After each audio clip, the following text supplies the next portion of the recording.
ስለዚህ አሁን እግዚአብሔር ወደ ምድር የሚመጣው መቼ ነው ማለት ነው? ቤቱ ና ሲባል አይመጣም። መዝሙር ብንዘምር አይመጣም። ና ብለን ብንጸልይ አይመጣም። እግዚአብሔር የሚመጣው ምኑ ከተሰራ? ቤቱ ከተሰራ ነው። ቤቱን ደግሞ የሚሰራ ክርስቶስ ኢየሱስ ጀማሪውም ጨራሹም ሆኖ የማዕዘን ራስ ሆኖ መሰረት ሆኖ ተሰጥቷል። ስለዚህ አሁን እኛ የተጠበቀብን ምንድነው? ቤት ለመሆን አብራችሁ ምን በሉ ተሰሩ። ተሰርተን ስናልቅ የዘመናት ቤት ለመሆን የተሰሩ ሰዎች ሁሉ በእግዚአብሔር ብሉፕሪንት ውስጥ ቦታቸውን ይዘው ሲጨርሱ እግዚአብሔር ምን ይላል? በምድር ሊያድር በእነሱ ውስጥ ሆኖ ምን ይላል? ይመጣል። ከእነርሱ ጋር ሆኖ ይመጣል። ወይም ደግሞ በመካከላቸው እግዚአብሔር አብሯቸው ያድራል።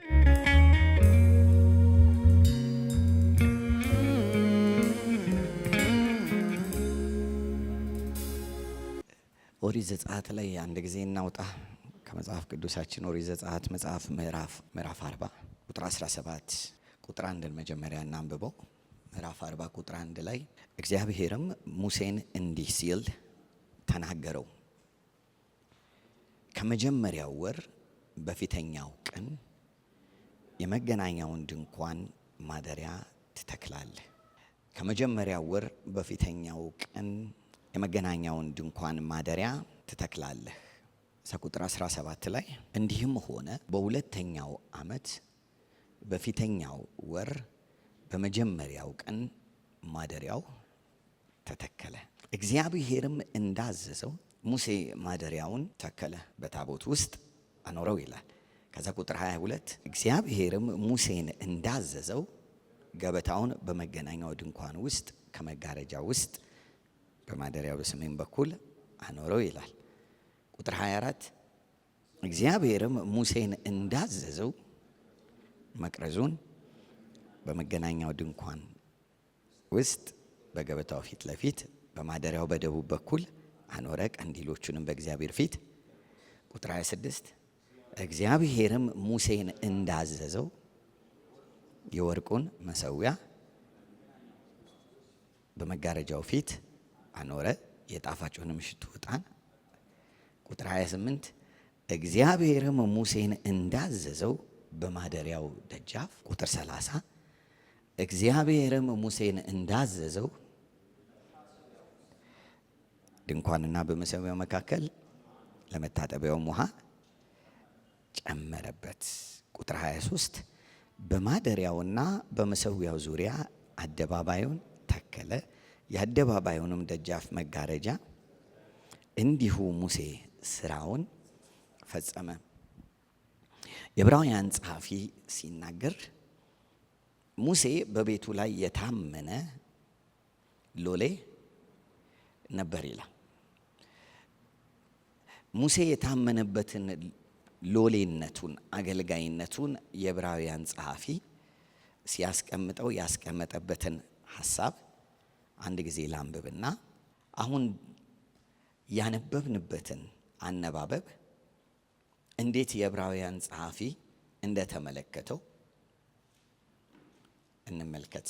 ዕብራውያን መጽሐፍ ምዕራፍ 3 ላይ እንዲህ ይላል ከቁጥር 1 ሲጀምር፣ ስለዚህ ከሰማያዊው ጥሪ ተካፋዮች የሆናችሁ ቅዱሳን ወንድሞች ሆይ የሃይማኖታችንን ሐዋርያና ሊቀ ካህናት ኢየሱስ ክርስቶስን ተመልከቱ።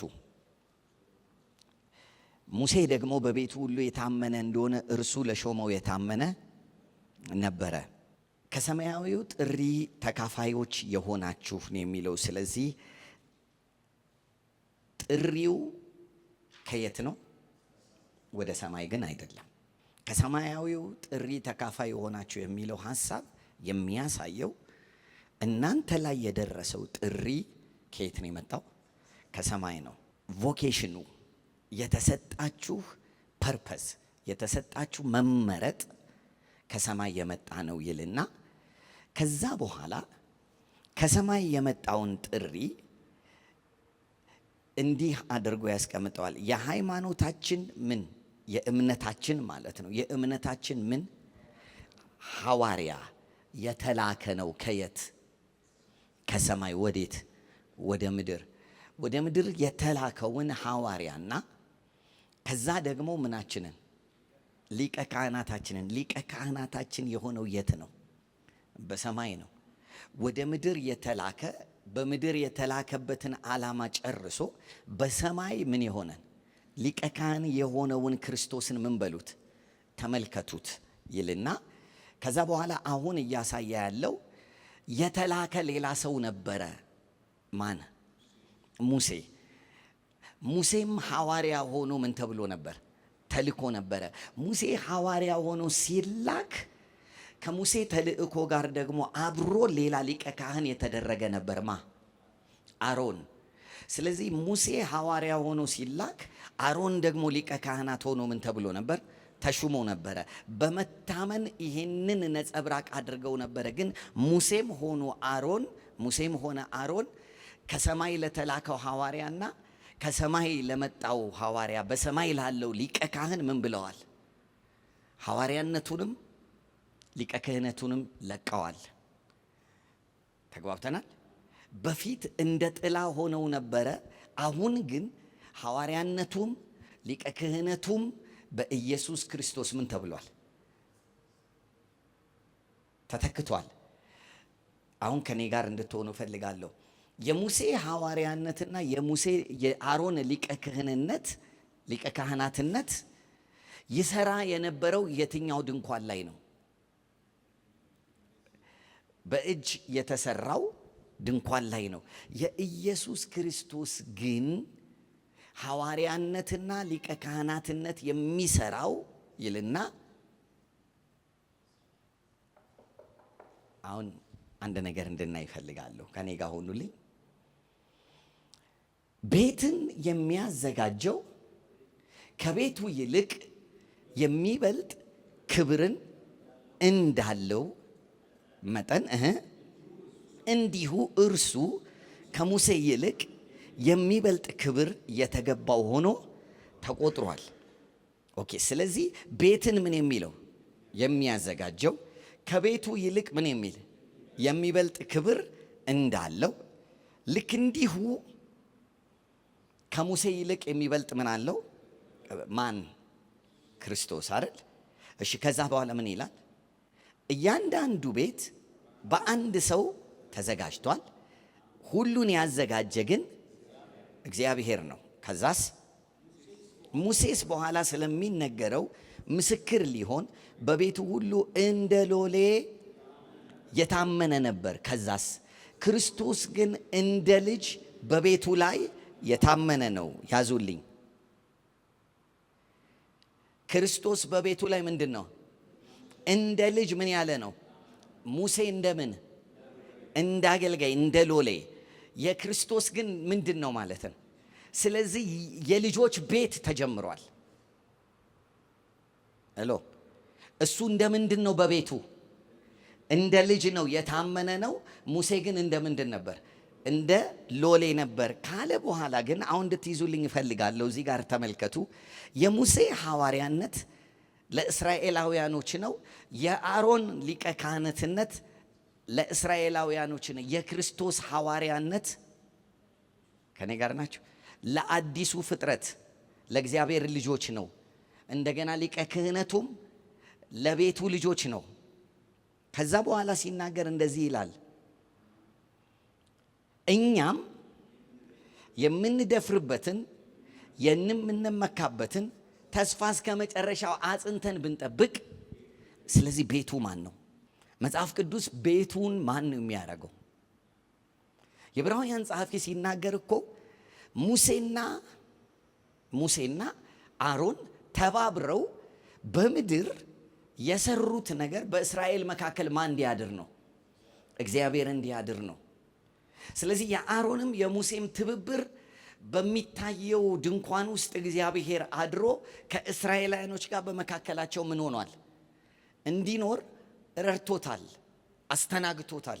አሁን ግን አለ ሙሴንም የተካ ሐዋርያነት አሮንንም የተካ ሊቀ ካህናትነት ማን ይዞ? ኢየሱስ ይዞ እንደምን ልጅ ሆኖ ከዛ በኋላ ምን ሊሰራ? ቤት ሊሰራ። ቤቱ ግን ማን ነው? እኛ ነን የሚለው። ስለዚህ ክርስቶስ መስራት የፈለገው ቤት አለ። መስራት የፈለገው ቤት አለ። ተግባብተናል። ግን እኔ አይደለሁም ቤቱ። አያችሁ፣ እዚህ ጋር ነው። እኔ አይደለሁም ቤቱ፣ እኛ ነን ቤቱ። አሎ ምን ማለት ነው? ክርስቶስ ለአብ ሊሰራው የፈለገው የተላከበት ሐዋርያ የተደረገበትና ሊቀ ካህናት የተደረገበት አንድ ፕሮጀክት አለ። ምን እንዲሰራ? ቤት እንዲሰራ። ቤቱን ግን መጽሐፍ ቅዱስ ሲናገር ማናችሁ ነው ያለው? እኛ ነን ነው ያለው። አብረነን። ስለዚህ እግዚአብሔር መስራት የፈለገው ቤት አለ። የት? ምድር ላይ። እግዚአብሔር መስራት የፈለገው ቤት ምድር ላይ ነው። ትዝ ይላችኋል ዮሐንስ 14 ሄሎ ምን አደርግላችኋለሁ ነው። ከዛ በኋላ ምንድን ነው ያለው? ቤት አይደል ያለው? የት ነው የሚያዘጋጀው ያለው? ምክንያቱም የዕብራውያን ጸሐፊ ሲናገር ቤቱ ሰማይ አይደለም። ቤቱ የት ነው? ምድር ላይ ነው። ምድር ላይ ደግሞ እኛ ነን ይላል። እኛን ግን ማን ነው እንዲሰራን ሐዋርያ የተደረገው? ክርስቶስ። ማን ነው ሊቀ ካህን የተደረገው? ክርስቶስ። ምን እንዲሰራ? ቤት እንዲሰራ። ስለዚህ ሌላ ቦታ እኮ መጽሐፍ ቅዱስ ቤቱ ሆናችሁ ምን በሉ ይላል? ተሰሩ ይላል። እስቲ ቤት ሁነን በሉ። ስለዚህ አሁን እግዚአብሔር የሚፈልገው በምድር የሚኖርበትን ቤት ይፈልጋል። እንደ አማኝ ሰውነታችሁ የማመቅደስ ነው፣ የመንፈስ ቅዱስ ማደሪያ ነው ይላል። መቅደስ ነው። ግን ቤት የሚባል አለ። ፋሚሊ ቤት ሲባል ምን እያለን ነው? ፋሚሊ። እግዚአብሔር ፋሚሊ መስራት ፈልጓል። የት? በምድር ላይ። የዛ ፋሚሊ ግን ዲዛይን የዛ ቤት ግን ዲዛይን የተሰጠው ለማን ነው? ለክርስቶስ ነው። ቤቱ ነን ይላል። ከዛ በኋላ የቤቱን አሰራር ደግሞ ከማ ጋር ነው ያያያዘው? ምሳሌውን ከሙሴ ጋር ነው ያያያዘው። ኦኬ፣ አንድ ገጽ ስትገልጹት ዕብራውያን መጽሐፍን ምዕራፍ 8 ላይ ቁጥር 1 ጀምረን እስቲ እናንብበው። ምን ይላል? ከተናገርነው ዋና ነገሩ ይህ ነው፣ በሰማያት በግርማው ዙፋን ቀኝ የተቀመጠ እንዲህ ያለ ሊቀ ካህናት አለን። እርሱም የመቅደስና የእውነተኛይቱ ድንኳን አገልጋይ ነው። እርሷም በሰው ሳይሆን በጌታ የተተከለች ናት። ኦኬ፣ ሊቀ ካህናት ሁሉ መባንና መስዋዕትን ሊያቀርብ ይሾማልና፣ ስለዚህ ለዚህ ደግሞ የሚያቀርበው አንዳች ሊኖረው የግድ ነው። እንግዲህ በምድርስ ቢኖር እንደ ሕግ መባን የሚያቀርቡት ስላሉ ካህን ባልሆነም፣ እነርሱስ ሙሴ ድንኳኒቱን ሊሰራ ሳለ እንደተረዳ ለሰማያዊ ነገር ምሳሌና ጥላ የሚሆነውን ለሰማያዊ ነገር የሚለው ለምን ማለት ነው? ለሰማያዊ ነገር የሚለው ሐሳብ አማርኛው ለሰማይ ይመስላል። አይደለም። ሰማያዊ የሚለው መንፈሳዊ። ስለዚህ ለመንፈሳዊው ነገር ምን እንዲሆን? እንደ ጥላ እንዲሆን ነው። ስለዚህ ኢየሱስ ክርስቶስ በሰማይ ሳይሆን እየሰራ ያለው በመንፈሳዊው ዳይሜንሽን ላይ ቤት እየሰራ ነው። የት? በምድር ላይ። ይሄን እንድትይዙልኝ እፈልጋለሁ። ይሄ መንፈሳዊው ቤት የሚሰራው የት ነው? በምድር ላይ ነው። ለዚህ ነው መጽሐፍ ቅዱስ መንፈሳዊ ቤት ሆናችሁ ተሰሩ ይለናል። ስለዚህ ኢየሱስ በአባቱ ቀኝ ተቀምጦ ፕሮጀክቱን ሞኒተር እያደረገ ያለው ምን እንዲሰራ ነው? ቤት። ግን ቤቱን ማን ነው የሚሰራው? አይታችኋል። እዛ ላይ የሰሩት እነማን ናቸው? ሙሴና አሮን። ከዛ በኋላ ደግሞ የጥበብና የማስተዋል መንፈስ የተካፈሉ አይደለ? ኦኬ። ስለዚህ እነዚህ ሰዎች ናቸው ምን ያሉት? የሰሩት። አሁን ደግሞ እነሱ ለዚህኛው በመንፈሳዊ ቤት ለሚሆኑት እንደ ጥላ እያዩ ሰሩ። ኢየሱስ ክርስቶስ ግን መንፈሳዊውን ቤት ሊሰራ ነው። ለዚህ ነው እኮ ምንን እሰራለሁ ነው ያለው። ቤተ ክርስቲያኔን ምን እላለሁ? እሱን የሚሰራን መኖሪያ አድርጎ ሊሰራን፣ ቤት አድርጎ ሊሰራን ነው። ከዛ በኋላ ያለውን ቃል አንብቡልኝ። ቁጥር 6 በለው 5-6 በተራራው ላይ እንደተገለጠልህ ምሳሌ ሁሉን ታደርግ ዘንድ ተጠንቀቅ ብሎት ነበርና ይላል። ለማን ነው ያለው? ለሙሴ። ሙሴን ለምንድን ነው ተጠንቀቅ ያለው? ለምንድን ነው ተጠንቀቅ ያለው ሙሴን? በሰማያዊው ሞዴል የሚሰራ የመንፈሳዊው ምን ቤት ምን ስለሆነ ነጸብራቅ ወይም ደግሞ ጥላ ስለሆነ ምን ማለት ነው? ይሄኛው ይታያል፣ ይነበባል፣ በጽሁፍ የተቀመጠ ነገር አለው። የነ ሙሴ ግን ሪያሊቲው የቱ ነው? መንፈሳዊው ቤት ነው ማ የሚሰራው ኢየሱስ ክርስቶስ። እነሱ እንደ ሎሌ ሆነው ታምነው ሰርተዋል። እሱ ግን ልጅ ሆኖ ቤቱን ምን ይላል? ይሰራዋል። ስለዚህ እነ ሙሴ የሰሩት ነገር ሁሉ የየትኛው ሞዴል ነው? ስለዚህ መንፈሳዊ ቤት ሆኖ ለመሰራት እዛ ጋር እግዚአብሔር የጠቆመን ጥቆማ አለ ማለት ነው። የቱ ጋር? እነ ሙሴ ጋር። እሺ እሱን ይዘን ይሄ ነገር ተጠንቅቀህ እንድትሰራው እንደተገለጠል ምሳሌ ታደርግ ዘንድ ተጠንቀቅ ብሎት ነበርና፣ ለምን ሲባል ሙሴ ድንኳኒቱን ሊሰራ ሳለ የተረዳው የሚመጣ ምን አለ? መንፈሳዊ ቤት አለ። ስለዚህ ያ ሁሉ ልፋት፣ ያ ሁሉ ወርቅ፣ ያ ሁሉ ጥበብ፣ ያ ሁሉ ማስተዋል፣ ያ ሁሉ የተደረገ ነገር ሁሉ የትኛውን ለማሳየት ነው? መንፈሳዊውን። እነማንን? the true church እውነተኛዋን ቸርች። አሁን ዝም ብለን አሁን እኛ ብንል እኛ መሆን አንችልም። ግን እንደ እውነቱ አይደል?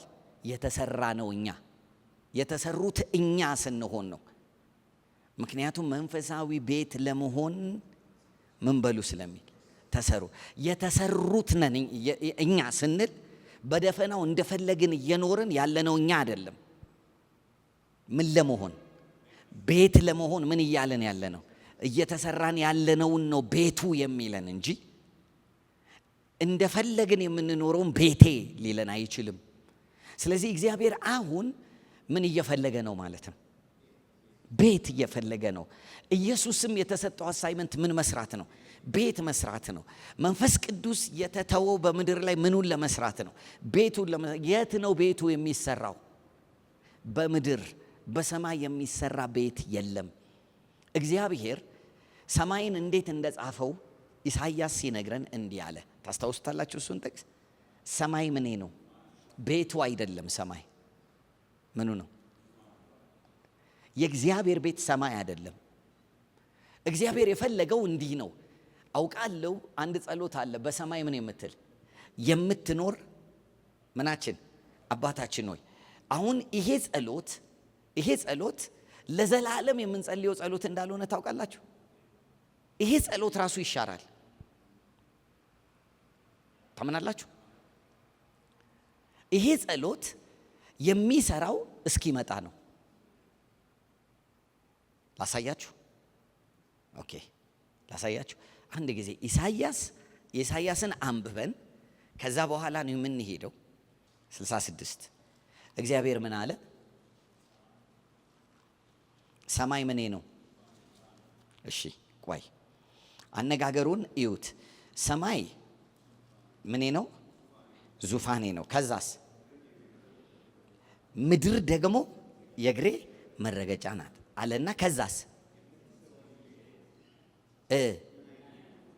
እሺ ከዛስ እሺ ምንድን ነው? ከዛስ እነዚህን ሁሉ እጄ እነዚህ ሁሉ የኔ ይላል እግዚአብሔር። አሁን እነዚህ ሁሉ ምን አይደሉም ነው ያለው? ቤቴ አይደሉም። ሰማይ ምኑ አይደለም? ቤቱ አይደለም። መንግስቱን የጀመረበት ስፍራ ነው። ሰማይ ምኔ ነው? ዙፋኔ ነው። ስለዚህ ዙፋን የሚያሳየው ምንድን ነው? መንግስት ነው፣ ግዛት ነው። ግዛቱን የጀመረበት ቦታ ነው። ለዚህ ነው ኢየሱስ ስትጸልዩ መንግስት ምን ትበል? ምን ማለት ነው? ሰማይ ምን ትበል? ወደ ምድር ማለት በሰማይ መኖርህ ያብቃና ወዴት ኑር? ምድር ላይ ኑር። ምን እያልኳችሁ እንደሆነ ስሙኝ። እግዚአብሔርን ከሰማይ ልናስወጣው፣ ምክንያቱም ብዙ የሰማይ ፍቅር ያለው ሰው ስላለ በዚህ ዘመን ላስወጣባችሁ ፈልጌ አይደለም። በደንብ ተከታተሉኝ። አንዴ ሰማይ ምኑ ነው? ቃሉ እኮ ራሱ እግዚአብሔር ለራሱ እንዲያለ ሰማይ ምኔ ነው? ዙፋኔ ነው አለ። ግዛቴን የጀመርኩበት ቦታ ነው። ምድሬስ ግዛቴ ናት፣ ክልሌ ናት አይደል ያለው። አሁን ግን ከሰማይ የጀመረው መንግስቴ በምድር ላይ እንዲረግጥ ምን እፈልጋለሁ? ቤት እፈልጋለሁ አለ። ስለዚህ የት ነው የምታኖሩኝ አለ። እና የተፈጠረውን ነገር ሁሉ ምን ብሎታል? ልጄ ሰርቶታልና እነዚህ ነገሮች ሁሉ እኔን ምን አይሉኝም፣ አያሳድሩኝም፣ ቤቴ አይደሉም። እነዚህ የግዛቴ መገለጫዎች ናቸው እንጂ ቤቴ እነዚህ መሆን አይችሉም አለና ከዛ በኋላ የምትሰሩልኝ ቤት ምንድነው ካለ በኋላ ቁጥር 2ን ሲጨርስ ምን ይላል? ካዛስ ምን አለ? ነገር ግን አለና ወደዚህ ወደ ትሁት መንፈሱ ወደ ተሰበረ በቃሌም ወደሚንቀጠቀጠው ሰው ሄሎ ከኔ ጋር ናችሁ? ኢየሱስ ክርስቶስ ስለ ራሱ ሲናገር እንዲህ ብሏል። ትዝ ካላችሁ እኔ የዋህ በልቤም ትሁት አይደለ? ተገኝቷል። ሰውየው ሄሎ ተገኝቷል። ሰውየው ተገኝቷል። የሚያድርበት ለዚህ እኮ ነው እግዚአብሔር በመካከላችን ምን አለ ተባለ? አደረ። ስሙን ማን አሉት? አማኑኤል። ተገኝቷል ሰውየው። ስለዚህ በሰማይ ዙፋኑ የሆነ ምድር ደግሞ የእግሩ መረገጫ የሆነች እሱ እግዚአብሔር የሚያድርበትን ሰው ፈለገና ያንን ሰው አገኘው። በቃሉ ምን የሚል የሚንቀጠቀጥ። እንደውም ኢየሱስ እንደዚህ ያለ ቃሉ በእናንተ ዘንድ የለምና አለ አይደል? የለምና በእናንተ ዘንድ እኮ የለም ማለት እኔ ጋር ግን ቃሉ ምን አለ ሲናገር እየሰማሁት የሚለኝን የምናገረው የኔ አይደለም እኮ ቃሉ አለ። የማን ነው ቃሉ? የአባቴ ነው አለ። በቃሉ ውስጥ ነው ያለሁት። እግዚአብሔር ሲያይ አገኘ ሰው ምን የሚልበት የሚያድርበት። ሄሎ አብረናን ልብ ብላችሁ ስሙኝ። ምክንያቱም መጽሐፍ ቅዱስን የምናይበት አተረጓጎማችንም በዛው እየተቃኘ መሄድ ስላለበት ወጥ የሆነ ነገር እንነጋገራለን። ሰማይ ምኑ ነው? ዙፋኑ ነው። ምድርስ? እግዚአብሔር ሰማይ ዙፋኑ ሲል ወደ ላይ ስለምናይ ይሁን። ምክንያቱም አንዳንድ ጊዜ ያው ወደ ላይ ይቀናናል ሰማይን አይደለ? ሰማይ የሚለው ግን የማይታየው ምን መንፈሳዊው ክልል እዛ ዙፋኑን እግዚአብሔር በሰማይ ምኑን አረገ? ዙፋኑን አደረገ። መንግስቱም ሁሉን ትገዛለች። ሁሉን ትገዛለች። ከየት ጀምራ? ከሰማይ ዙፋኑ አለ። መንግስቱ ደግሞ ምኑን ትገዛለች? ሁሉን ትገዛለች ሲል እኮ ሁሉ የትኛው ነው? ሄሎ አግኝታችሁኛል? ሁሉን ሲል የሁሉ እኮ አባባል እኮ ከሰማይ ውጪ የሆነውን ሁሉ ማለት ነው። ሄሎ አግኝታችሁኛል? ከየት ሆኖ ይገዛል ማለት ነው። ከሰማይ ሆኖ ይገዛል አይደል ያለው? ስለዚህ ሰማይ እግዚአብሔር በሰማይ ዙፋኑን አደረገ ሲል እግዚአብሔር መንግስቱን የጀመረው አገዛዙን የጀመረው ከየት ነው? ከዛ ነው። እግዚአብሔር ምንድን ነው? መጽሐፍ ሲናገር መንፈስ ነው። ስለዚህ አሁን እግዚአብሔር መንፈስ ስለሆነ ከመንፈስ ክልል ከመንፈሳዊ ሁሉን መፍጠር ከሚችልበት ክልሉ ምን ጀመረ? መንግስት ጀመረ። መንግስቱ ግን ሁሉን ምን ትላለች? ትገዛለች። ስለዚህ መንግስቱ የምትገለጥበት ቦታ የእግሩ ምንድን ነው? መረገጫ ነው። መንግስቱ ግን የእግሩ መረገጫ ያለበት መንግስቱን ግን ለመግዛት እግዚአብሔር በምድር ላይ ምን ይፈልጋል? ቤት ይፈልጋል። ዝም ብሎ እግዚአብሔር በሰማይ ሆኖ መግዛት አይችልም። በሰማይ ሆኖ መግዛት ቢችል እኛን አይፈጥረንም ነበር።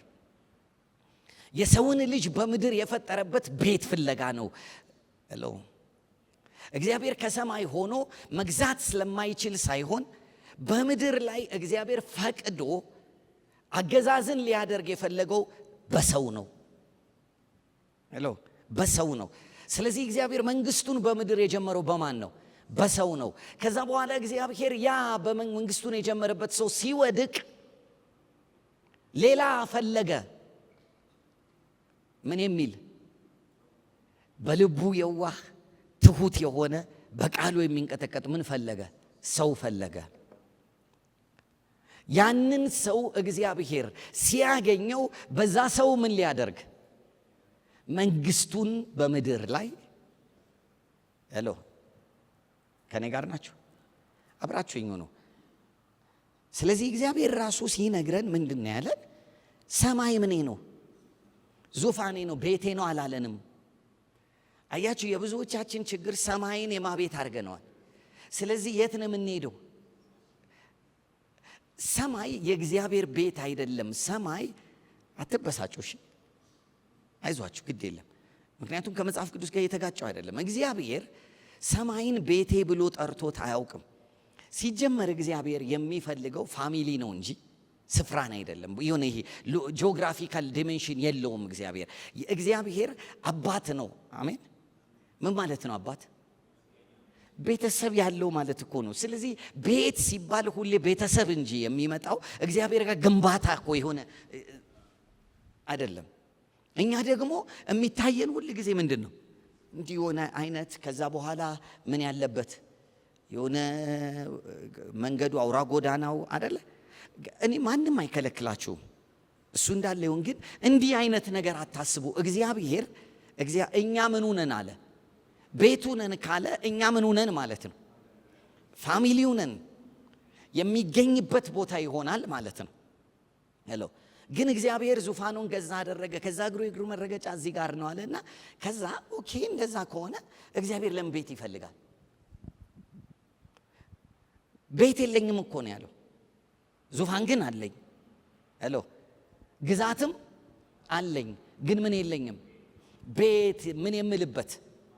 እኔ እንግዲህ ከእግዚአብሔር በላይ ልትሆኑ አይመራችሁ፣ እማርፍበትን ቤት ስጡኝ እኮ ነው ያለው። ስለዚህ እግዚአብሔር ምን ይፈልጋል ማለት ነው? የሰለሞን ቤተ መቅደስ እንደማያሳድረው እኮ ነገራቸው። ቤት እኮ እየፈለግኩ ነው አሁንም አይደል ያለው። ግን አንድ ቤት እፈልጋለሁ። ምን የሆነ ትሁት፣ በቃ ምን የሚል መንፈሱ ወደ ተሰበረ በቃሌም ወደሚንቀጠቀጠው ሰው ምን እላለሁ? እመለከታለሁ ካለ በኋላ ቁጥር 3 ምን አለ? በሬ የሚያርድልኝ ሰው እንደሚገድል ነው። ጠቦትን የሚሰዋ የውሻውን አንገት እንደሚሰብር ነው። የእህልንም ቁርባን የሚያቀርብ የእሪያን ደም እንደሚያቀርብ ነው። ዕጣንንም የሚያጥን ጣዖትን እንደሚባርክ ነው። እነዚህ ነገሮች ሁሉ እኮ አንድ ወቅት ላይ እኮ አድርጉ ተብለው ነበር። ሄሎ አሁን ግን እግዚአብሔር ምን እያለ ነው? የምታደርጉት ነገር ሁሉ እኔን ሊያሳድረኝ አይችልም። ይሄ ሁሉ የት ነበረ? ሄሎ ሙሴ ጋር ነበረ። ምን ሊለኝ አልቻለም? ሊያሳድረኝ አልቻለም። ራሴ ብገኝበት ብዬ የሰራሁት ቤት ራሱ አለ ራሱ ከኃጢአት የተነሳ እኔን ምን ሊለኝ አልቻለም? ሊያሳድረኝ። ስለዚህ አሁን እኔ እየፈለግኩ ነው አለ። ማንን? ሰው። ኦኬ ሌላ ቦታ እኮ መጽሐፍ ቅዱስ እኮ እንደዚህ የሚል ቃል አለ። ኢሳይያስ ላይ እንደሆነ አስባለሁ። እግዚአብሔር ሰውን እንደፈለገ ይነግረናል አይደል? ኢሳይያስ ስንት ላይ ነው? 59 አይደለ? ኦኬ በነገራችን ላይ ይህ ሰው የሚለውን ሐሳብ ግለሰብ እያሰባችሁ እንዳታነቡት፣ የሚያሳየውን ነገር ላሳያችሁ ስለፈለግኩ ነው። ኢሳይያስ 59 ቁጥር 16 ነው። ይዩት።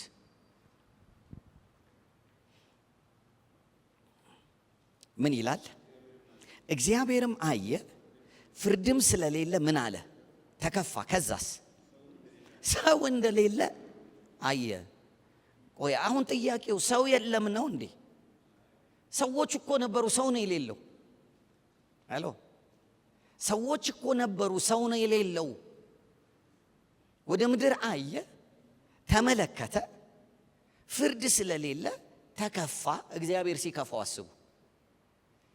ከዛ በኋላ ሰው እንደሌለ አየ፣ ወደ እርሱ ምን የሚል የሚማልድ እንደሌለ ምን አለ? ተረዳ። ከዛስ ተደነቀ። ከዛስ ስለዚህ የገዛ ክንዱ መድኃኒት አመጣለት፣ ጽድቁም አገዘው አለው።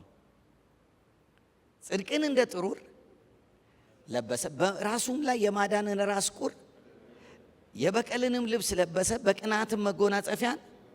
አሁን ተመልከቱ፣ እግዚአብሔር ምን ፈለገ? ሰው ፈለገ። ሰው የለም። ስለዚህ ምን አለ እግዚአብሔር? ተከፋ። ከዛስ አየ፣ ወደ እርሱ ምን የሚል የለም፣ የሚማልድ የለም። ስለዚህ ምን ሆነ? ተደነቀ። ስለዚህ ምን አደረገ እግዚአብሔር? የገዛ ክንዱ መድኃኒት አደረገለት። ኢሳይያስ 53 የእግዚአብሔር ክንድ ማን ነው ይላል። ስለዚህ እግዚአብሔር ሰው አግኝቷል፣ የሚማልድ ሰው አግኝቷል። ሄሎ፣ ኢሳይያስ ሲፈለግ የነበረው ሰው ተገኝቷል። በሌላ አነጋገር እኮ የማ ክንድ? የገዛ ክንዱ መድኃኒት አመጣለት። በዕብራይስጥ ሄዳችሁ ስትመለከቱ የገዛ ክንዱ ብሎ የሚጠቀመው መድኃኒት የሽዋ ነው የሚለው። የገዛ ክንዱ ምን ሆነለት? መድኃኒት አመጣለት። ራሱ ማላጅ ሆነ፣ ራሱ የሚማልድ ሆነ። እግዚአብሔር የጽድቁን ጥሩር ለበሰ፣ ጽድቅን እንደ ጥሩር ለበሰ፣ በራሱም ላይ ማዳን ራስ ቁር አደረገ። ይሄ ሐሳብ እኮ አግኝታችሁኛል። በክርስቶስ ኢየሱስ የተሰራው ስራን የሚያሳይ ነው። ስለዚህ አሁን እዚህ ጋር ሰው ፈለገ ሲል እግዚአብሔር ሰውን የሚለው ማንን ነው? አብራችሁ ናችሁ። ሰው የሚለው ሰዎች መካከል ያለን ሰው አይደለም። ማንን ነው? መማለድ የሚችል የጽድቅ ጥሩር የሚለብስ የማ ክንድ የሆነ? የእግዚአብሔር ክንድ የሆነ። ስለዚህ ኢሳይያስ ላይ የእግዚአብሔር ክንድ ለማን ተገለጠ? አይደለ? የሰማነውን ነገር ማን ያምናል? ባየነው ጊዜ ግባት የሌለው ከደረቅ ምድር እንዳደገ ቡቃያ ነው ብሎ ስለ ክርስቶስ አምጥቶ ስሙ ማን ነው አለን? የእግዚአብሔር ክንድ። ይፈለግ የነበረው ሰው ተገኝቷል። ስሙ ማን ነው? ኢየሱስ። ስለዚህ እዚህም ጋር ያለው ሰውና ሰማይ ዙፋኔ ነው ምድር የእግሬ መረገጫ ነው ማድርበት ሰው የተባለው ሰው ስንት ነው? አንድ ሰው ነው። ማን ነው? ኢየሱስ። ምን የሚልበት? ማ የሚያድርበት? እግዚአብሔር። አሁን ተመልከቱ እሺ። ስለዚህ ኢየሱስ ክርስቶስ እግዚአብሔር የሚያድርበት የሰማዩን ግዛት ምድር ላይ ምን የሚልበት የሚገልጥበት ሰው ሆኖ ተገኘ። ከዛ በኋላ ይሄ ሰው ወይም ደግሞ ኢየሱስ ክርስቶስ የተገኘው ሰው መንግስቱን ብቻ የሚገልጥ አይደለም፣ የመንግስቱንም ስራ ለመስራት ሊቀ ክህንነትንም የሚካፈል መስዋዕትም የሚሆነው እሱ ነው። ሄሎ፣ የሚሰዋውም እሱ ነው። ሊቀ ክህነትንም የሚከፈለው የሚወስደው ማን ነው? ማላጁም እሱ ነው። ተግባባን አይደል? የተገኘውም ሰው እሱ ነው። ኦኬ፣ አብረነን ዮሐንስ 1 ላይ ሄዱልኝ። ዮሐንስ ወንጌል መጽሐፍ ምዕራፍ 1 ላይ ሄዱልኝ። ቁጥር 14ን እንየው። ቃል ምን ሆነ? ሥጋ ሆነ። ከዛ ጸጋንና እውነትን ተሞልቶ በእኛ አደረ። አንድ ልጁም ከአባቱ ዘንድ እንዳለው ክብር የሆነውን ክብሩን አስቀምጡልኝ። እዛ ጋር ቃል ሥጋ ሆነ። ይሄ ብዙ ጊዜ ሲነገር ስለሰማ ነው፣ እናውቀዋለን። ቃል ሥጋ ሆነ። ኦኬ። ስለዚህ ቃል ሥጋ ሆነ ካለን ሥጋ ከመሆኑ በፊት ቃል ተግባብተናል አይደል? ባለፈው ሳስተምር ድሮ ትዝ ይላችኋል። ቃል የሚለው ምን አይደለም ብያችኋል። የሆነ ድምፅ ወይም ንግግር አይደለም፣ ወይም ሁለት ፊደል አይደለም። ቃል የሚለው ስሙ ነው። ሄሎ፣ ስሙ ነው። ምክንያቱም ከብሉይ ኪዳን ጀምሮ የእግዚአብሔር ቃል ወደ ማ መጣ ይላል? ወደ አብርሃም መጣ ይልና እጁን ያዘው ይላል። ማ? ቃል። ቃል ስሙ ነው። ሄሎ፣ እንጂ ንግግር አይደለም። አሁንም ጭንቅላታችሁ ውስጥ እንዲገባ ስለምፈልግ ነው። ቃል is person. He is a person. The word is a person. ስለዚህ የሆነ ቮይስ አይደለም፣ ሳውንድ አይደለም፣ የሆነ አተራንስ አይደለም። ምንድን ነው?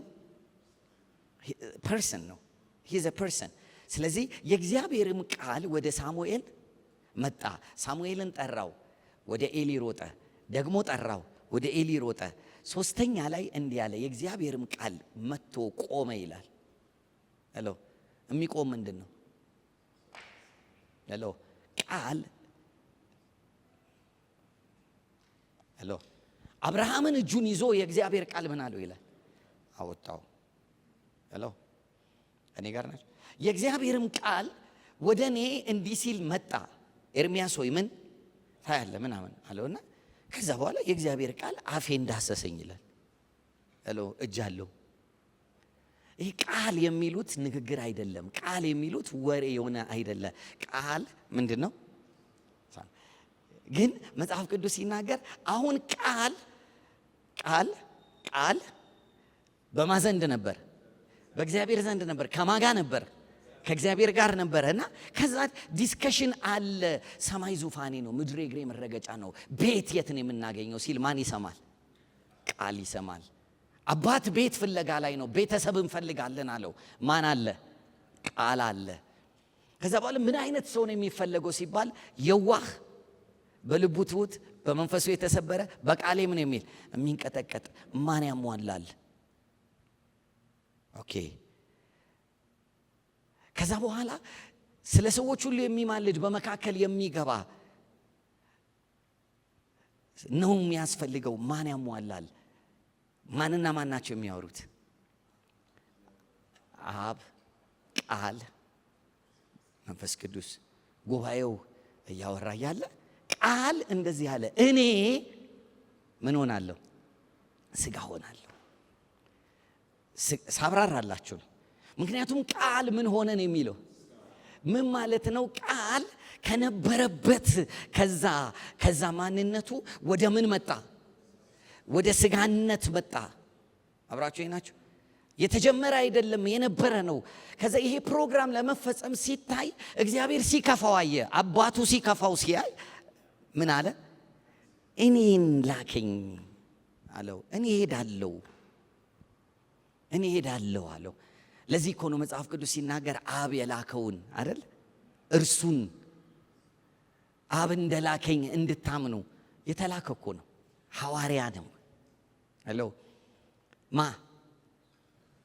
ቃል ምን ሆነ? ስጋን ሲሆን እግዚአብሔር ምን ተባለ? በመካከላችን አደረ። ማደሪያ ድንኳን አግኝታችሁኛል? ተገኘ። እግዚአብሔር ምን የሚልበት የሚያድርበት ቤት ተገኘ አይደል? እሺ። ከዛ በኋላ ምን ይላል መሰላችሁ?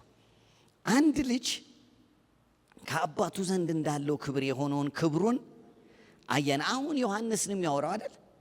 አይታችኋል? ከዛ በኋላ ግን ዮሐንስ ይህንን እየተናገረ ቁጥር 16 እስቲ አንብቡት። ምን ይላል? እኛ ሁላችን ከሙላቱ ተቀብለን ከዛስ በጸጋ ላይ ጸጋ ተሰጥቶናል። ከዛ ቁጥር ሕግ በሙሴ ጸጋና እውነት ግን በኢየሱስ ክርስቶስ ሆነ። አሁን ተመልከቱ።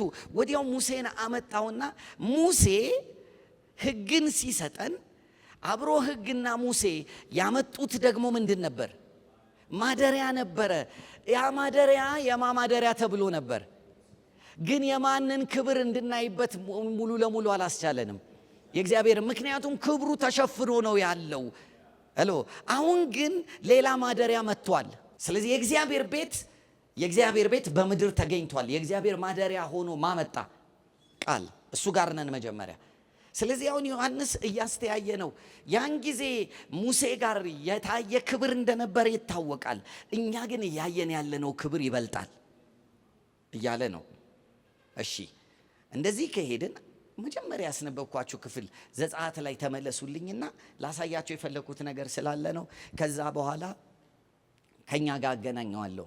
የምንናገራቸው ነገሮች ሁሉ መጽሐፍ ቅዱሳዊ ይዘታቸው መጠበቅ ስላለበት ሙሴ የሰራው ድንኳን፣ የሰራው ማደሪያ፣ የሰራው ነገር ሁሉ የምን ምሳሌ ነው ተብሏል? የመንፈሳዊው ቤት ምሳሌ ነው። መንፈሳዊውን ቤት ግን የሚሰራው ማን ነው? ኢየሱስ ክርስቶስ ነው። ምን ሆኖ? ልጅ ሆኖ አይደለ እንዴ? ስለዚህ የአንድ ልጁን ክብር አየን ከአብ ዘንድ የሆነውን ክብር። አብ የሚለው የምን ስም ነው? የቤተሰብ ስም ነው። ሄሎ ሲጀመር አብ የሚለው ስም የምን ስም ነው? የቤተሰብ ስም ነው። ልጅ የሚለው ስም የምን ስም ነው? የቤተሰብ ስም ነው። ልጆች የሚለው የምን ስም ነው? የቤተሰብ ስም ነው። ስለዚህ ትልቁ የእግዚአብሔር አጀንዳ በምድር ላይ ቤተሰብ ሰርቶ በቤተሰቡ መንግስቱን መስራት ነው። ግን መጀመሪያ የግድ መንግስቱ እንዲሰራ ምን ያስፈልገዋል? ቤት ያስፈልገዋል። ቤት ሆነን ስንሰራ ነው መንግስቱ ምድርን የምትገዛው። መንግስቱ ጥሩ ስላሰብን በምድር ላይ አትገለጥም። መንግስቱ መገለጥ የሚችለው ምኑ ከተሰራ ነው? ቤቱ ከተሰራ ነው። እሺ ልመልሳችሁና ምዕራፍ 40 ላይ እንዲህ ይላል እኮ እግዚአብሔር ሙሴን እንዳዘዘው ተደጋግሞ የተጻፈበት ምክንያት ከብሉ ፕሪንቱ ውጪ ከተሰራ እኔ የለሁም ማለቱ ነው። ሄሎ ያውም ጊዜያዊ ማደሪያ ምን አስፈልጎታል? ፐርፌክሽን። አይታችሁታል? ጊዜያዊ ማደሪያ ምን ተፈልጎበታል? ፐርፌክሽን። ምክንያት ስላለኝ ነው።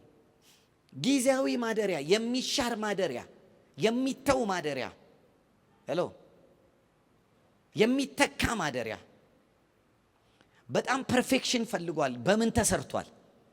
በፓተርኑ በብሉ ፕሪንቱ ተጠንቀቅ ተብሏል። ካየኸው እንዳትጨምር ምን እንዳትል እንዳትቀንስ።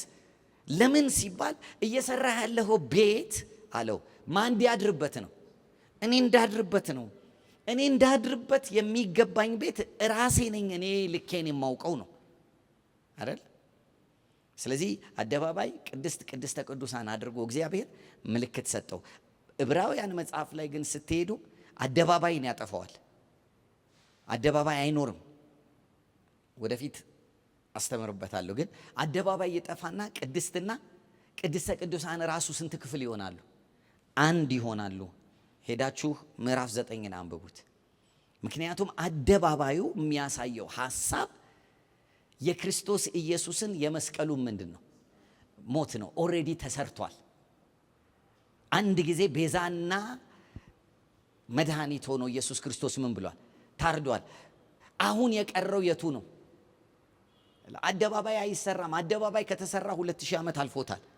ሄሎ አሁን የሚሰራው የቱ ነው? ቤቱ ነው። ቅድስተ ቅዱሳንና ቅድስት የእግዚአብሔር ምን ማደሪያ። ሄሎ እሱ ደግሞ ማን ነው አለን መጽሐፉ ሲናገር። ቅድም ያመጣሁላችሁ እኮ ምክንያት ስላለኝ ነው። ዕብራውያን ሲናገር ግን ማን ነው አለ? እኛ ነን አይደል ያለው? እሺ ኮንፊውዝድ አትሁኑ፣ ምክንያቱም እንትን እንዳትሆኑ ስለፈለክ ነው። ቁጥር 40 ላይ ግን እኔ የፈለኩት ምዕራፍ 40 ላይ አንድ የሆነ ቃል ተጠቅመን እንመለሳለን። ምዕራፍ 40 መጨረሻ ላይ እንዲህ ይላል፣ ሙሴም እግዚአብሔር እንዳዘዘው እንዲህ አድርጎ ሰራ ካለ በለ ቁጥር 34ን አንብቡ። ምን ይላል? የመገናኛው ደመናውም የእግዚአብሔርም ክብር ማደሪያውን ደመናውን በላዩ ስለነበር የእግዚአብሔር ክብር ማደሪያውን ስለሞላ ሙሴ ወደ መገናኛው ድንኳን ይገባ ዘንድ አልቻለም አይደል የሚለው። ኦኬ አሁን እንድትመለከቱ የምፈልገው ነገር አለ። በስንት ጊዜ ነው ያለቀው? ቁጥር 17 ነው ይሁት።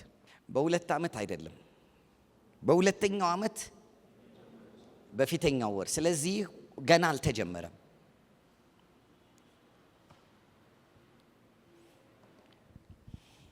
የ2025 ወይም የ2017 የመጀመሪያው ወር ከተባለ ሄሎ አልተጀመረም።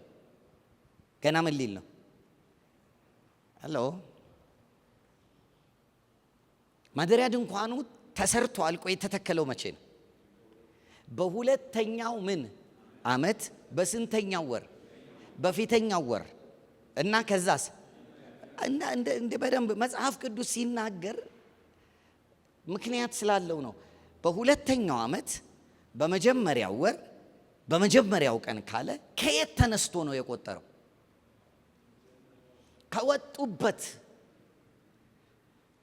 ከየት ከወጡ?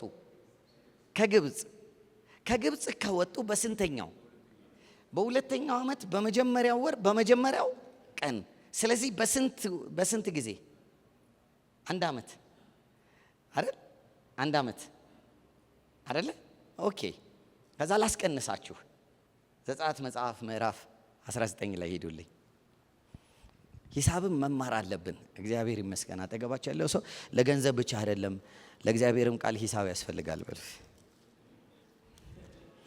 አካውንታንቶች፣ ምኖች፣ ነጋዴዎች፣ ሀብታሞች፣ ባለጠጎች፣ ሂሳብ የምትሰሩ ሰራተኞች ለገንዘብ ብቻ ቁጥር አትልመዱ። እሺ ምዕራፍ 19 ላይ ሄዱልኝ። ከኔ ጋር ናቸው? ቁጥር 1 አንብቡልኝ። በ3ኛው ወር የእስራኤል ልጆች ከግብፅ ምን ከወጡ በኋላ ኦኬ። ስለዚህ ስንተኛው ወር? እሺ 3ኛው ወር። ቅድም ስንት ቆጠርን? 1 ዓመት ቆጠርን። ስንት ወር? 12 ወር። ከግብፅ ከወጡ በስንተኛው ወር? በ3ኛው ወር ከተባለ አግኝታችሁኛል አይደለ? ስለዚህ ከ1 ዓመቱ ስንት ስትቀንሱ ስንት ቀረ? 9። ምን ሆናችሁ ነው? 7 ይሉኛል። ስንት ወር? 9። አሁን ገልጣችሁ እንደገና ሂዱና ምዕራፍ 25 ላይ አንብቡልኝ። የእስራኤል ልጆች ከግብፅ በወጡ በስንተኛው ቀን? በ3ኛው ወር አይደለ? ቅድም ያነበብነው በ3ኛው ወር እግዚአብሔር ሙሴን ወደ ተራራው ጠራው። በስንተኛው ወር? የሥራው ምሳሌን የት ነው የተቀበለው ሙሴ? ተራራ ላይ አይደለ? አይደለ? በስንተኛው ወር? በ3ኛው ወር። ምዕራፍ 25 ላይ ሄዳችሁ ስትመለከቱ ቁጥር 8 ላይ እንዲህ ይላል። ቁጥር 8 ምንድን ነው የሚለው?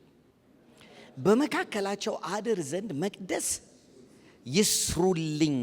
ከዛስ እኔ እንደማሳይ ሁሉ እንደ ማደሪያው ምሳሌ እንደ ዕቃውም ሁሉ ምሳሌ እንዲሁ ስሩት። ያዙልኝ። ስለዚህ ስራው የተጀመረው ስንተኛ ወር ላይ ነው? ያለቀው ስንተኛ ወር ላይ ነው? በስንት ወሩ ነው ያለቀው? እንዴ በ9 ወር። በስንት ወር ተወለድክ? በ9 ወር። ኢየሱስ በስንት ወሩ ተወለደ?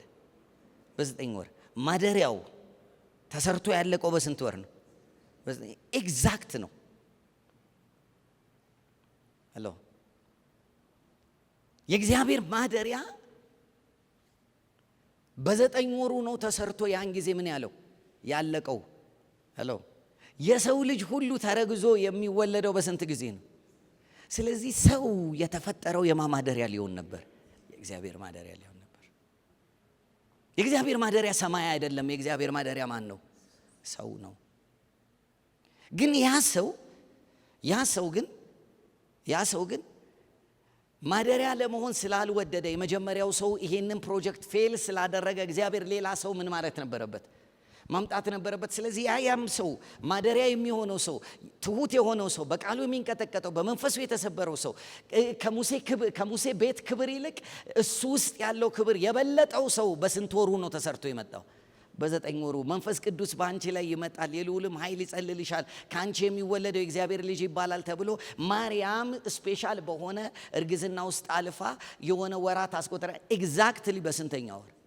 በ9ኛ ወር። ምክንያቱም እግዚአብሔር ገና ከመጀመሪያ ፕላን ሲያወጣ በስንት ወር ነው የሚያልቀው ብሏል? በ9 ወር። አሁን ተመልከቱ።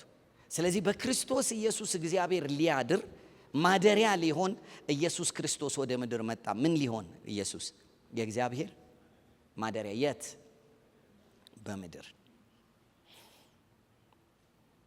እስካሁን ድረስ እያየን ያለ ነው የሥራ ምሳሌው እየተከታተለ ተጋጥሞ እየሄደ ያለ ነው። ከዛ በኋላ ግን ኢየሱስ ክርስቶስ የእግዚአብሔር ማደሪያ ሊሆን እግዚአብሔር በመካከላችን ምን አለ ተባለ? አደረ ከተባለ በኋላ ኢየሱስ ይህንን ይሄ ማደሪያነትን ወይም ይሄ እግዚአብሔር በእርሱ ውስጥ አደረ ሲለን እያለን ያለው እርሱ የማንን ማደሪያ ሊሰራ ነው? የልጆች ልጅ ሆኖ ነው አይደል የመጣው? ስለዚህ ምን ሊሰራ ነው የመጣው? ፋሚሊ ሊሰራ ነው የመጣው። አሁንም በደንብ ስሙኝ። ማደሪያ የሚለው ሐሳብ አሁን ይዘቱን ቀይሯል። ድሮ ድንኳን ነበረ። ድሮ ምንድን ነበር? መቅደስ ነበረ። የሰው እጅ ስራ በሰራው ቤት ውስጥ ነበር ለጊዜ። አሁን ግን ምን አለ እግዚአብሔር? የሰው እጅ በሰራው ቤት አልኖርም። ስለዚህ የማ እጅ በሰራው ቤት ነው የሚኖረው። ሄሎ የራሱ እጅ በሰራው ቤት ነው የሚኖረው። ያንን ቤት ሊሰራ ማተላከ ኢየሱስ ምን ሆኖ ልጅ ሆኖ የማቤት የማደሪያ ሆኖ የእግዚአብሔር ማደሪያ። ስለዚህ በአካል መጣና የተሰጠው አሳይመንት ምን ማድረግ ነው? ማደሪያ የሚሆኑትን መንፈሳዊ ቤቶች ምን ማለት መስራት። ከዛ በኋላ ኢየሱስ እንዲህ አለ፣ እኔ ምንን እሰራለሁ አለ? ቤተ ክርስቲያኔን። ለዚህ ነው መጽሐፍ ቅዱስ ደግሞ በሌላ ቦታ እናንተ የማቤቶች ናችኋል፣ የእግዚአብሔር ቤቶች ናችሁ፣ ቤትም ደግሞ ለመሆን ምን በሉ ተሰሩ። ስለዚህ አሁን እግዚአብሔር በምድር ላይ ያለው ቤት ማን ነው? ሄሎ ቤተ ክርስቲያን ናት። the church is the house። ቤት ግን ስንል አሁንም እባካችሁ ጭንቅላታችሁ ውስጥ ይሄ በከንች የሚቆም ምናምን ይሄ አሞራ ክንፍ ያለው ወይም ደግሞ እንዲህ ያለ ነገር አታስቡ። መንፈሳዊ ቤተሰብ ማለት ነው። ስለዚህ ኢየሱስ የመጣው ምን ሊያደርግ ነው?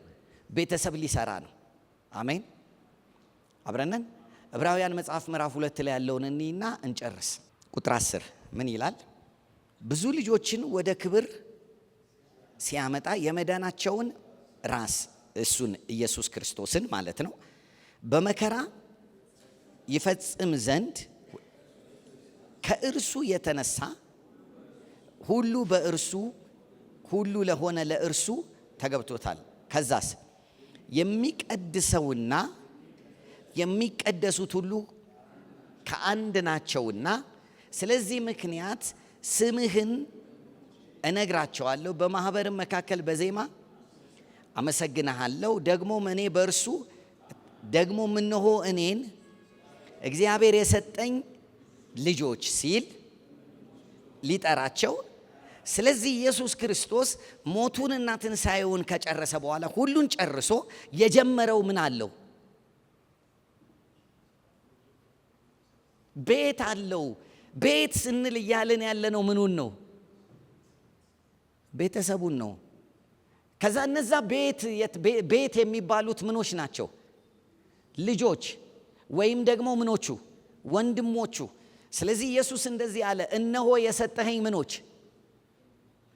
ልጆች፣ ወንድሞች ብሎ አይደለ? ስለዚህ ምን ሆንን ማለት ነው? ስለዚህ የእግዚአብሔር አሁን ምንድነን? ቤት ነን። ቤት ግን የሚለው ቃል አሁንም በደንብ ስሙኝ፣ ጭንቅላታችን ውስጥ ያለው ነገር እስኪጠፋ ድረስ መማር አለብን። ምን ለማለት ነው? ቅርጽ አይደለም። ምን ማለት ነው? ፋሚሊ፣ ቤተሰብ። ስለዚህ እግዚአብሔር አሁን በክርስቶስ ኢየሱስ ምን ጀምሯል? ቤት መስራት ጀምሯል። ቤቱ ግን ዋና ዓላማው ምንድን ነው? ሄሎ በስራው ምሳሌ ተሰርቶ ምን ማድረግ? የማመኖሪያ የእግዚአብሔር መኖሪያ ለመሆን ምን ማለት ነው? መሰራትና መዘጋጀት ነው። ስለዚህ እያንዳንዱ ሰው በሚድን ሰዎች ሁሉ ጭምር በመንፈስ እየተሰራን አብረን የማመኖሪያ ለመሆን የእግዚአብሔር ራእይ መጽሐፍ ምዕራፍ 21 ላይ ቁጥር 1 እስቲ አንብቡልኝ። ምን ይላል? እሺ አዲስ ሰማይን አዲስንም ምድር አየሁ። አሁን ተመልከቱ፣ ዮሐንስ ሲመለከት ነው።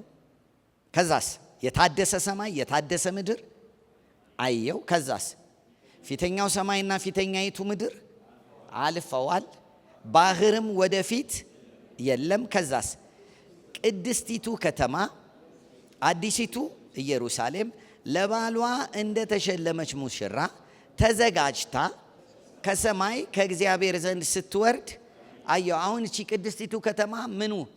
አዲሲቱ ኢየሩሳሌም። ዕብራውያን እኮ ምዕራፍ 12 ላይ እኮ እንደዚህ ብሏል አይደል? የእግዚአብሔር ከተማ ሄሎ የእግዚአብሔር ከተማ ሰማያዊቱ ኢየሩሳሌም እኮ ብሎናል አይደል እንዴ? የተለየ ነገር እኮ አይደለም። የዮሐንስ ራእይ ላይ ያየው የዕብራውያን ጸሐፊ እኮ አይቷታል። ሄሎ ያየው ግን ምንድን ነው? የእግዚአብሔር ከተማ ተብሎ የተጠራው ማን ነው? ሄሎ የእግዚአብሔር ከተማ እኮ የተባለው የሆነ እንትን የተጋገረ እኮ ድንጋይ አይደለም። የእግዚአብሔር ከተማ የተባለው እኮ እየሰማችኝ ነው? ሰማያዊቱማ ኢየሩሳሌም ካምፓኒው እኮ ነው። አሴምብሊው እኮ ነው። ሚለው የጽዮን ተራራ የእግዚአብሔር ከተማ ሰማያዊቱ ኢየሩሳሌም የሁሉ ዳኛ የሆነ እግዚአብሔር ያለባት አይደለም የሚለው። ከዛ እልፍ አላፋት መላእክቶች በደስታ የተሰበሰቡባት፣ ከዛስ መካከለኛ የሆነው ኢየሱስ ክርስቶስ አይደለ ያለባት፣ የደም መርጨት ያለባት፣ ከዛ ጻድቃን መንፈሶች፣ ከዛስ ፍጹማን መንፈሶችና የበኩራት ማህበር የማ ከተማ። ስለዚህ እቺ ይህንን እኮ ነው ከተማ ያሉን። አሁን እኛ እኮ የሆነ ድንጋይ ምናምን ነው የምንጠብቀው። ሄሎ ይሄ ካምፓኒ፣ ይሄ ማህበረሰብን በለው ይሄ ስብስብ ምን ይሆናል? ሄሎ ራእይ ላይ ምንድን ነው የሚለው? እንደተሸለመች ምን ሙሽራ የማ ምሳሌ ነው? የዛ እኮ ስብስብ ማህበረሰቡን እንደተሸለመች ሙሽራ ምን ስትል ስትወርድ አየ። ወዴት? ወደ ምድር። ከዛስ ታላቅም ድምፅ ከሰማይ እነሆ። ስለዚህ አግኝታችሁኛል አይደል? ስሙ የማ ድንኳን ነው? ያቺ ከተማ የማ ድንኳን ተብላለች? የእግዚአብሔር ድንኳን ምን አለ ይላል? በሰዎች መካከል ነው። ከዛስ ከእነርሱ ጋር እነርሱም እግዚአብሔር እርሱ ራሱ። አሁን ከዚህ በላይ መጽሐፍ ቅዱስ ላስተምር አልችልም። መጽሐፍ ቅዱስ ከዚህ በላይ ግልጥ ሊሆን አይችልም። እግዚአብሔር እርሱ ራሱ ከነሱ ጋር ሆኖ አምላካቸው የሆነና የት? በምድር ላይ። ስለዚህ እግዚአብሔር ራሱ የት ነው የሚኖረው? ሄሎ እየሰማችሁኝ? በምድር ላይ አብሯቸው ምን ይላል የሚለው ይኖራል።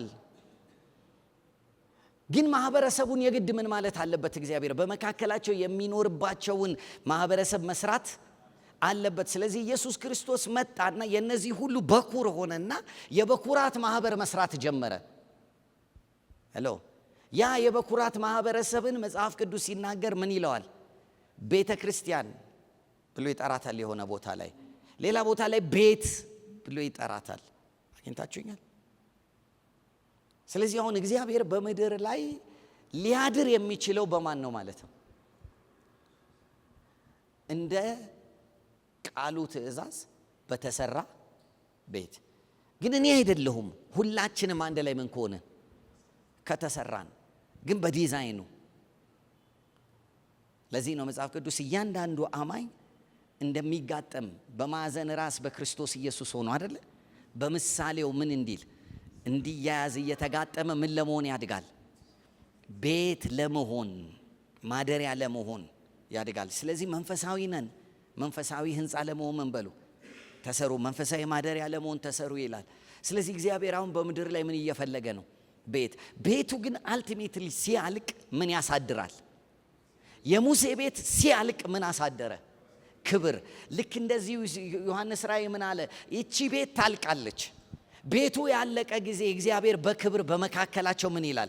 ያድራል። እሱ ራሱ ከህዝቡ ጋር ሆኖ ምን ይላል? ያድራል። ሄሎ። ስለዚህ አሁን እግዚአብሔር ወደ ምድር የሚመጣው መቼ ነው ማለት ነው? ቤቱ ና ሲባል አይመጣም። እስቲ ከናንተ ውስጥ ይወላችሁ የኢኮኖሚ ችግር፣ የቤት ኪራይ መከራ ምናምን ካልሆነ በቀር ያላለቀ ቤት ውስጥ መግባት የሚፈልግ እጁን ያውጣ። ማንም አይፈልግም። ብርድ የሚያስመታ ቤት ውስጥ ማን ያድራል? ለመኖር የማይመች ቤት ውስጥ ማን? እግዚአብሔር አሁን እየጠበቀ ያለው ወደ ምድር መምጣት ሳይፈልግ ቀርቶ አይደለም። ለመምጣት ምን ይፈልጋል? ቤት ይፈልጋል። መዝሙር ብንዘምር አይመጣም። ና ብለን ብንጸልይ አይመጣም። እግዚአብሔር የሚመጣው ምኑ ከተሰራ ነው? ቤቱ ከተሰራ ነው። ቤቱን ደግሞ የሚሰራ ክርስቶስ ኢየሱስ ጀማሪውም መጨራሹም ሆኖ የማዕዘን ራስ ሆኖ መሰረት ሆኖ ተሰጥቷል። ስለዚህ አሁን እኛ የተጠበቀብን ምንድነው? ቤት ለመሆን አብራችሁ ምን በሉ ተሰሩ። ተሰርተን ስናልቅ የዘመናት ቤት ለመሆን የተሰሩ ሰዎች ሁሉ በእግዚአብሔር ብሉፕሪንት ውስጥ ቦታቸውን ይዘው ሲጨርሱ እግዚአብሔር ምን ይላል? በምድር ሊያድር በእነሱ ውስጥ ሆኖ ምን ይላል? ይመጣል። ከእነርሱ ጋር ሆኖ ይመጣል። ሄሎ ወይም ደግሞ በመካከላቸው እግዚአብሔር አብሯቸው ምን ይላል? ያድራል። እንደ ሙሽራ ብትወስዱን፣ እንደ ቤትም ብትወስዱን መጽሐፍ ቅዱስ ሙሽራይቱ ራሷን ምን ስላለች? ስላዘጋጀች አይደል ይመጣል ነው የሚለው። እንደ ቤትም ብትወስዱን ቤት ሲያልቅ ነው ማይ የሚመጣው ነዋሪው የሚገባው። ቤት ለመሆን ልንሰራበት የሚገባ ዘመን ነው። በስራው ምሳሌ መሰራት አለብን። አብረን የምንሰራ አሳዳሪዎች መሆን አለብን። ብቻችንን የመንፈስ ቅዱስ ማደሪያ ነን። ቤት ስንሆን ግን የእግዚአብሔር ማደሪያ ነን። ሄሎ ከኔ ጋር ናችሁ? ብቻችንን የማማደሪያ ነን? የመንፈስ ቅዱስ ማደሪያ። ምክንያቱም መንፈስ ቅዱስ በእናንተ ውስጥ እንዲኖር አታውቁምን ተብለናል አይደል? የመንፈስ ቅዱስ ማደሪያ። ቤት ስንሆን ግን ፋሚሊው በስነ ስርዓት ግን ሲሰራ ራሱማ እግዚአብሔር ምን ይላል? በመካከላቸው ራሱ የተባለው እግዚአብሔር እኮ መንፈስ ቅዱስ አይደለም። ማን ነው? አብ። ማንም አብን ያየው የሚያዩበት ቀን ግን ይመጣል። አብ ወደ መታየት የሚመጣው ምኑ ሲያልቅለት ነው? ፋሚሊው ሲያልቅለት፣ አባትነቱን የሚቀበል ቤተሰብ ተሰርቶ ሲያልቅለት አብ ራሱ ይገለጣል። ያን ጊዜ ወላችሁ መንፈስ ቅዱስ በእኛ ውስጥ አሁን አድሮ ይሰማናል። መንፈስ ቅዱስ ሰላም ይሰጠናል። ኢየሱስ ክርስቶስ አሁንም የሕይወትን ራስ ሆኖ እኮ በእምነት የምናየው ነገር ነው። ግን አብ ራሱ እግዚአብሔር ምን ይሆናል? የሚመጣበት ግን ማን የሚያመጣው ነው ጥያቄ። ቤት ሆኖ የተሰራ። ስለዚህ የእግዚአብሔር መምጣት በምድር ላይ የመንግስቱ በሙላት መገለጥ የማንን ነገር ይጠይቃል ማለት ነው? የቤቱን ስራ። ግን ልጠይቃችሁ አንድ የማይፈቀድ ነገር አለ። ቅድም በድምፅ በመንፈሴ የሰማሁት ነገር ስላለ ነው። ዘሌዋውያን ላይ ያለውን ቃል ለቤታችሁ ልስጣችሁና ይዛችሁ ትሄዳችሁ ሐሙስ ዕለት የምንቀጥለውን ነገር ላስጨብጣችሁ። በዛ እየጸለይን እንድንቆይ ስለመፈለግ ነው። ዘሌዋውያን መጽሐፍ እንደዚህ የሚል ቃል አለ። ምዕራፍ 10 ላይ እግዚአብሔር የሰጣቸውን የቤቱን ስራ ትእዛዙን ከጨረሱ በኋላ ምዕራፍ 10 ቁጥር 1 ላይ እንዲህ የሚል ቃል ታገኛላችሁ። እሺ የአሮንም ልጆች ናዳብና አብዩድ በየራሳቸው ምኑን ወስደው እሳት በላዩ ምጣን በእግዚአብሔርም ፊት እርሱ ሌላ እሳት አቀረቡ። እሳትም ከእግዚአብሔር ፊት ወጥቶ በእግዚአብሔርም ፊት በማ ፊት ነው የሞቱት? ይኸውላችሁ ያን ጊዜ ራሱ የማይፈቀድ ነገር አለ። እሱ ያላዘዘውን ምን ማንደድ? እሳት ማምጣትና ማንደድ።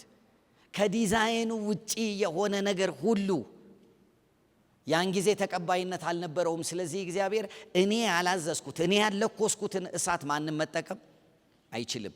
የተዋሱትን እሳት ይዘው መጥተው ከነ እሳቱ ከነ ጣናቸው ከነ ማጠኛው አይደለ ነው እኮ የሚለው መጽሐፍ ቅዱስ። አብሮ እሳት ወርዶ በላቸው ይልና በኋላ ግን ታሪኩን ሄዳችሁ ስታነቡ እንዲህ ይላል፣ የነሱን አመድ አውጥተ ድፋው ይለዋል። አመድ ነው ያረጋቸው እሎ። ከዛ ግን ይዘውት የነበረው ግን ምን ነበር? ማጠኛ ነበረ። እሱ ግን በምን የተሰራ ነው? በዲዛይኑ ነው የተሰራው። ስለዚህ እግዚአብሔር ምን አለ? ያንን ግን በዲዛይኑ ተሰርቶ የነበረውን ማጠኛ እቃ ግን ውሰደውና አለ ለሌላ ዓላማ ታውለዋለህ አለው። ምክንያቱም በምን ስለተሰራ? በዲዛይን። እግዚአብሔር በዲዛይኑ የተሰራን ነገር ብቻ ነው የሚቀበለው። ከዲዛይኑ ውጪ የሆነ ነገር ሁሉ እግዚአብሔር የለበትም። እንድንጸልይ የምፈልገው ነገር ስላለ ነው። እግዚአብሔር ሆይ አይኖቼን ክፈት፣ በዲዛይንህ እንድሰራ፣ በምክርህ እንድሰራ፣ እንደ ፈቃድህ እንድሰራ ማለት ተጋጥሜ መሰራ እንደፈለኩ እንዳልኖር እግዚአብሔር እንደወደድን የተዋስነውን ክርስትና ያራግፍልን። አሁን ትልቁ ችግር የራሳችን ትርጉም፣ የራሳችን መረዳት፣ የቃሉ ፈቃድ የሌለበት የለመድ ነው። ከአባቶች የተዋስ ነው። ከመጀመሪያው ትውልድ የመጣ የራሳችን ነገር አለ እግዚአብሔር ሊያራግፍልን የሚፈልግ። ምክንያቱም እግዚአብሔር በተራራ ካሳየው ውጪ የሚቀበለው እቃም የሚቀበለው ማደሪያ የለም። በኢየሱስ ከጀመረው ስራ ውጪ ማደሪያ መሆን የሚቻልበት ምንም ነገር የለም። ለዚህ ነው መጽሐፍ ቅዱስ በሐዋርያት ትምህርት ይሰሩ ነበር የሚለው። አብረው ከክርስቶስ በተቀበሉት እግዚአብሔር ቤቱ አድርጎ ይስራን። አሁን ጸሎቴ የዚህ ስራ ምሳሌን መገለጥ እንዲሰጠን ነው። የጥበብና የመገለጥን መንፈስ እግዚአብሔር ይጨምርብን። እያንዳንዳችን በወደድነው መልክ የማንኖርበት ዘመን በላያችን ላይ ይምጣ። በተለይ በዚህ ዘመን በወደድነው መልክ የማናድርበት፣ በወደድነው መልክ የማንጸልይበት፣ በመሰለን መልክ የማናመልክበት፣ በመሰለን መልክ የማንዘምርበት፣ በመሰለን መልክ የማንጸልይበት፣ በመሰለን መልክ የማንጾምበት፣ በመሰለን መልክ አስራት የማናወጣበት፣ በመሰለን መልክ ገንዘብን የማንጠቀምበት፣ በሁሉ ነገራችን ላይ ዲዛይኑን የምንጠይቅበት የሥራ ምሳሌ ይምጣ። ነገር ተለወጠ። የደፈው ሸለቆ ምንም ውሃ የሌለበት ስንቱ ጠጥቶ ረካ። ታምር ሰሪው ሲገኝበት ሬት ሬት ያለው ሕይወት ሲቀምሱት ጣፈጠ። አንተ እጅ ላይ ሲገባ ሁሉም ነገር ተለወጠ። ስደክም ያበረታኝ፣ ሳዝን